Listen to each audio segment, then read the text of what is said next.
10 വർഷം മുമ്പ് കേരളത്തിലെ BJP എന്ന് കേൾക്കുമ്പോൾ ഇരു മുന്നണികളും പരിഹാസത്തോടെ മാത്രം നോക്കിക്കണ്ട ഒരു കാലം ഉണ്ടായിരുന്നു. കേരളത്തിന്റെ രാഷ്ട്രീയ മണ്ണിൽ താമര വിരിയില്ല എന്നും ഇവിടെ ഒരു മൂന്നാം ശക്തിക്ക് യാതൊരു സ്ഥാനമില്ല എന്നും പരമ്പരാഗത രാഷ്ട്രീയ നിരീക്ഷകർ വിധി എഴുതിയതാണ്. ആർക്കും വേണ്ടാത്ത കുറച്ച് വോട്ടുകൾ എന്നും പറഞ്ഞ് അവർ തള്ളിക്കളഞ്ഞു. എന്നാൽ ഇന്നത്തെ അവസ്ഥ എന്താണ്? കളി മുഴുവനായി മാറിയിരിക്കുകയാണ്. കേരളത്തിലെ രാഷ്ട്രീയ ഭൂപടത്തിൽ തിരഞ്ഞെടുപ്പുകളുടെ ഗതിവിഗതികൾ നിർണ്ണയിക്കുന്ന എതിരാളികളുടെ നെഞ്ചിടിപ്പേറ്റുന്ന ഒരു വമ്പൻ ശക്തിയായി BJP വളർന്ന് പന്തലിച്ചിരിക്കുന്നു. വെറുതെ പറയുന്നതല്ല. തലസ്ഥാനമായ തിരുവനന്തപുരം മുതൽ സാംസ്കാരിക തലസ്ഥാനമായ തൃശൂർ വരെ കഴക്കൂട്ടവും നേമവും ചാത്തന്നൂരുമെല്ലാം സാക്ഷ്യം വഹിച്ച ആ വലിയ രാഷ്ട്രീയ കുതിപ്പ് ഇന്ന് കേരളം മുഴുവൻ കണ്ടുകൊണ്ടേയിരിക്കുകയാണ്. ഇപ്പോഴിതാ ലോക്സഭാ തിരഞ്ഞെടുപ്പുകൾ അടക്കം ലക്ഷ്യമിട്ട് BJP ദേശീയ സംസ്ഥാന നേതൃത്വങ്ങൾ ഏറ്റവും നിർണായകമായ ഒരു സംഘടനാ അഴിച്ചുപണിയാണ് നടത്തിയിരിക്കുന്നത്. മധ്യ തിരുവിതാംകൂറിന്റെ രാഷ്ട്രീയ ഹൃദയഭൂമിയായ പത്തനംതിട്ട, ആലപ്പുഴ മേഖലകളുടെ പ്രഭാരി ചുമതലയിലേക്ക് ഒരു യുവ തന്ത്രജ്ഞൻ എത്തുന്നു. അനൂപ് ആന്റണി. സാക്ഷാൽ ഇന്ത്യൻ പ്രധാനമന്ത്രി നരേന്ദ്രമോദി തന്നെ എൻ്റെ വലം കൈ എന്ന് വിശേഷിപ്പിച്ച BJPയുടെ പ്രമുഖ നേതാവ് രാജീവ് ചന്ദ്രശേഖറിന്റെ ഏറ്റവും വിശ്വസ്തനായ, കേരളത്തിലെ BJPയെ സംഘടനാപരമായും ആശയപരമായും വളരെ ദൂരം മുന്നോട്ട് നയിച്ച ആ യുവ നേതാവ് പത്തനംതിട്ടയുടെയും ആലപ്പുഴയുടെയും അമരത്തേക്ക് എത്തുമ്പോൾ കേരള രാഷ്ട്രീയത്തിൽ എന്ത് മാറ്റമാണ് സംഭവിക്കാൻ പോകുന്നത്?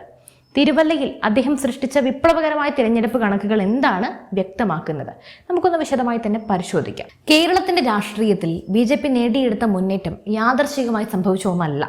ചിട്ടയായ പ്രവർത്തനം, താഴെത്തട്ടിലുള്ള ബൂത്ത് മാനേജ്മെന്റ്, യുവാക്കളെ ആകർഷിക്കുന്ന വികസന കാഴ്ചപ്പാട് എന്നിവയുടെ ഫലമാണിത്. ഇരു മുന്നണികളുടെയും ഉറക്കം കെടുത്തിയ ആ പ്രധാനപ്പെട്ട മാറ്റങ്ങൾ നമുക്ക് ആദ്യം തന്നെ ഒന്ന് പരിശോധിച്ച് അല്ലെങ്കിൽ ഒന്ന് പറഞ്ഞു പോകാം. കേരള രാഷ്ട്രീയത്തിലെ സകല സമവാക്യങ്ങളെയും പൊളിച്ചെഴുതിക്കൊണ്ടാണ് സുരേഷ് ഗോപി ലോക്സഭയിലേക്ക് തൃശ്ശൂരിൽ നിന്നും വിജയിച്ച് കയറിയത്. അതൊരു ചരിത്രം തന്നെയാണ്. പരമ്പരാഗത വോട്ട് ബാങ്കുകളെല്ലാം തകർത്ത് വമ്പൻ ഭൂരിപക്ഷത്തോടെയാണ് കേരളത്തിൽ ആദ്യമായി അദ്ദേഹം താമര വിരിയിപ്പിച്ചത്. ഇനി നമുക്ക് അടുത്തത് അതുപോലെ തന്നെ രാജീവ് ചന്ദ്രശേഖറിന്റെ കാര്യത്തിലേക്ക് വരാം. 2016 ചരിത്രം ആവർത്തിച്ചുകൊണ്ട് 2026 നേമം എന്ന VIP മണ്ഡലം സാക്ഷാൽ രാജീവ് ചന്ദ്രശേഖറിലൂടെ BJP അതിശക്തമായി തിരിച്ചുപിടിച്ചു. പതിറ്റാണ്ടുകൾ നീണ്ട ഭരണത്തിന് അന്ത്യം കുറിച്ചുകൊണ്ട് തിരുവനന്തപുരം നഗരസഭയുടെ ഭരണം പൂർണ്ണമായിട്ടും BJPയുടെ കൈകളിൽ എത്തിയത് കേവലം ഒരു മുന്നേറ്റം മാത്രമായി കണക്കാക്കാനാകില്ല.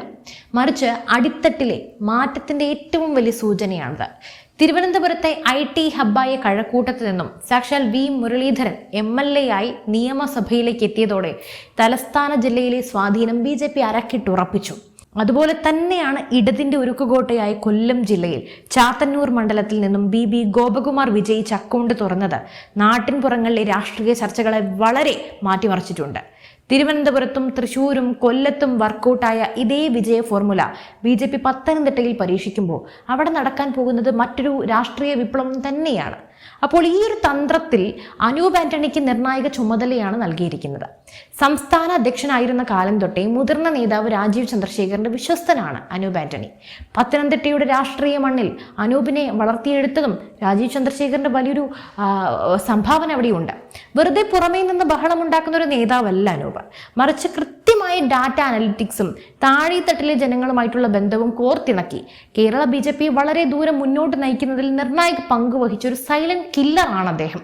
ഒരു നേതാവിന്റെ കരുത്ത് തെളിയുന്നത് തിരഞ്ഞെടുപ്പ് ഗോതയിലാണ് അല്ലേ? കഴിഞ്ഞ നിയമസഭാ തിരഞ്ഞെടുപ്പിൽ തിരുവല്ല നിയോജക മണ്ഡലത്തിൽ NDA സ്ഥാനാർത്ഥിയായി അനൂപ് ആന്റണി മത്സരിച്ചപ്പോൾ കണ്ടത് എന്താണ്? കേരളം അതുവരെ കാണാത്ത പോരാട്ട വീര്യം തന്നെയായിരുന്നു. സാങ്കേതികമായി അദ്ദേഹം 2ാം സ്ഥാനത്തേക്ക് മാറിയെങ്കിലും വോട്ട് വിഹിതത്തിൽ അദ്ദേഹം ഉണ്ടാക്കിയെടുത്ത കുതിപ്പ് ഇരു മുന്നണികളെയും ശരിക്കും അമ്പരപ്പിച്ചു. കണക്കുകളൊന്ന് പരിശോധിക്കാം. ബൂത്ത് തലത്തിലെ അപ്രമാദിത്യം തന്നെയാകാം.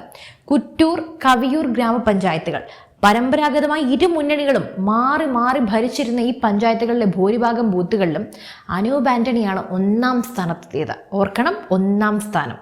അതുപോലെ മല്ലപ്പള്ളി, കുന്നന്താനം, നെടുമ്പം, പെരിങ്ങര, ആനിക്കാട് എന്നീ ഗ്രാമപഞ്ചായത്തുകളിലും തിരുവല്ല നഗരസഭയിലും വളരെ ചെറിയ വോട്ടുകൾക്കാണ് അദ്ദേഹം 2ാം സ്ഥാനത്തേക്ക് പോയത്. വോട്ടെണ്ണലിന്റെ ആദ്യ ഭാഗം തന്നെ മുൻനിര നേതാവിനെ അടിക്കാൻ അദ്ദേഹത്തിന് സാധിച്ചു. 6 റൗണ്ടുകളിൽ വ്യക്തമായി മുന്നേറ്റം നൽകിയ അദ്ദേഹം വോട്ടെണ്ണലിന്റെ ആദ്യഘട്ടം പൂർത്തിയായപ്പോൾ തന്നെ 2824 വോട്ടുകളുടെ നേട്ടം സ്വന്തമാക്കി. റൗണ്ട് 11 പിന്നീട് ലീഡ് നിലകളിൽ ചെറിയ ഏറ്റക്കുറച്ചിലുകൾ ഉണ്ടായെങ്കിലും 11ാം റൗണ്ട് എത്തിയപ്പോഴേക്കും ലീഡ് വീണ്ടും തിരിച്ചു പിടിപ്പിച്ചു. ഈ ഒരു ഘട്ടത്തിൽ 3279 വോട്ടുകളാണ് അദ്ദേഹം നേടിയത്. 13ാം ഘട്ടത്തിലും അനൂപിന് മേൽക്കൈ ലഭിച്ചു. 14ാം റൗണ്ടിൽ 3218 വോട്ടുകൾ നേടിയാണ് അദ്ദേഹം തന്റെ കരുത്ത് കാട്ടിയത്. 15ാം റൗണ്ടിൽ എത്തിയപ്പോൾ 3224 വോട്ടുകൾ വാരിക്കൂട്ടി.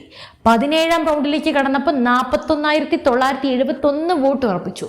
വോട്ടെണ്ണൽ അവസാനിക്കുമ്പോൾ 43,078 വോട്ടുകൾ നേടി അദ്ദേഹം അഭിമാനകരമായി 2ാം സ്ഥാനത്തെത്തി. 776 പോസ്റ്റൽ വോട്ടുകളുടെ മണ്ഡലത്തിലെ വോട്ട് വിഹിതം 31% എത്തിക്കാൻ അനൂപ് ആന്റണിക്ക് സാധിച്ചു എന്നത് നിസ്സാര കാര്യമല്ല. പ്രധാനമന്ത്രി നേരിട്ടെത്തി നടത്തിയ പ്രചാരണ പരിപാടിയും കഴിഞ്ഞ 10 വർഷമായി കേന്ദ്രം നടത്തി വന്ന വികസന പ്രവർത്തനങ്ങളും ജനങ്ങളിലേക്ക് എത്തിക്കുന്നതിൽ അനൂപ് ആന്റണി കാണിച്ച അസാമാന്യ മികവാണ് അദ്ദേഹത്തെ വിജയത്തിന് അടുത്ത് വരെ കൊണ്ടെത്തിച്ചത്. ഇന്നത്തെ യുവതലമുറ പഴയകാല രാഷ്ട്രീയ രീതികളെയെല്ലാം പൂർണ്ണമായും തള്ളിക്കളയുന്നവരാണ്. അവർക്ക് വേണ്ടത് തൊഴിൽ, വികസനം, സാങ്കേതിക വിദ്യ, ആധുനിക കാഴ്ചപ്പാട് എന്നിവയൊക്കെയാണ്. അവിടെയാണ് അനൂപ് ആന്റണി തിളങ്ങുന്നത്. അതായത് ഒരു സത്യം പറഞ്ഞാൽ, സിമ്പിളായി പറഞ്ഞ ക്ലീൻ ആൻഡ് ഡൈനാമിക് ഇമേജ് ആണ്.